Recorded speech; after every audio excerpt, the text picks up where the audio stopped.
আজকে আমি কলকাতার কিছু বড় রেস্টুরেন্ট থেকে ফিশের আইটেম ট্রাই করব, দেখব কাদের আইটেম সবচেয়ে বেস্ট।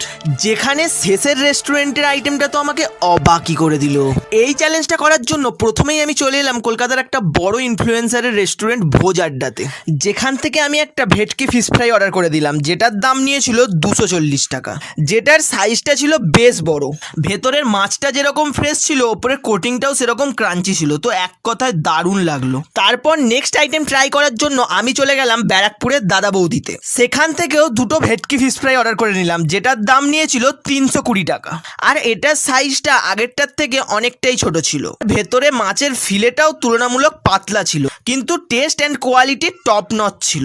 এটাও আমার খেতে ভালোই লাগলো। তারপরে নেক্সট আইটেমটা ট্রাই করার জন্য আমি চলে গেলাম আরেকটা ইনফ্লুয়েন্সারের ক্যাফে আলদোতে। সেখান থেকেও অর্ডার করে দিয়েছিলাম ভেটকি ফিশ অ্যান্ড চিপস, যেটার দাম নিয়েছিল 457 টাকা। আর এখানে 4টে ফিশ অ্যান্ড চিপস সার্ভ হয়েছিল, আর আগের রেস্টুরেন্টের মতো এখানেও কমপ্লিমেন্টারি ফ্রাইস সার্ভ হয়েছিল। আর এখানের কোটিংটা ছিল প্রচন্ড ক্রাঞ্চি, আর ভেতরে ভেটকি মাছটা ছিল জুসি, যেটা অন্য কোথাও ছিল না। আর এটা মুখে দিতেই জাস্ট আলাদাই একটা হেভেন ফিল হলো। এক কথায় আমার এই ফিশ অ্যান্ড চিপসটা ওয়ান অফ দ্য বেস্ট লাগলো। তো আজকের ভিডিওর উইনার হলো আলদো ক্যাফের ফিশ অ্যান্ড চিপস।